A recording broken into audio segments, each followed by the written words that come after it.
To'yimga bir hafta qolganda yigitimning oilasi, ikkita bolasi borligini bilib qoldim. O'shaning uchun menga sovg'a qilgan hamma tillalarini sotishga qaror qildim.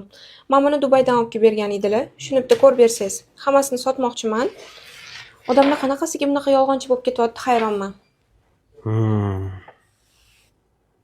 Shuni примерно qancha bo'lishi mumkin?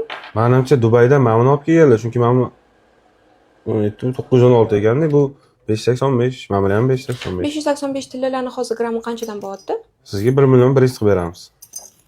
Kurs bo'yicha hozir o'rtacharoq yaxshiroq kursda turibdi. Xo'p, qarang. Buning 916, ya'ni balandroq Pro bo'ladi. Buni narxi boshqacha. 83, 13 1 million 100 dan ko'paytiramiz. Xo'p. 91 million 450 ming bo'ladi. 91 million 450 bo'lsa, Bularning hammasi shunaqa narx chiqdi. ha, bularniki shunaqa. Bu 476, 1 million 730 mingdan 916 kiloga.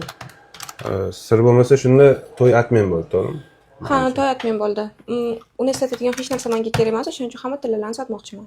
Tushunarli. Yaxshi chiqibdi, nima endi hayotda bo'lib turadi. 99 million 700 ming chiqdi, sizga rovni 100 million qilib beraman. Rahmat, kattakon. Yaxshi narsa hisoblanadi. Qo'limdan kelgani hozircha shu bo'lyapti.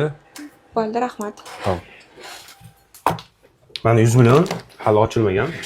Sanasangiz ham bo'ladi, hozircha sanamasangiz ham bo'ladi, lekin bank pullari. Bu hayotda yaxshi erkaklar ham bor. Rahmat, kattakon. Yana erkaklar ajoyib, ikkinchi bo'lib yashasang ham bo'ladi deb gapirishadi. Tavba, odamlik nima bo'lyapti? Mayli, rahmat, yaxshi ishlaylar. Yaxshi yetib oling.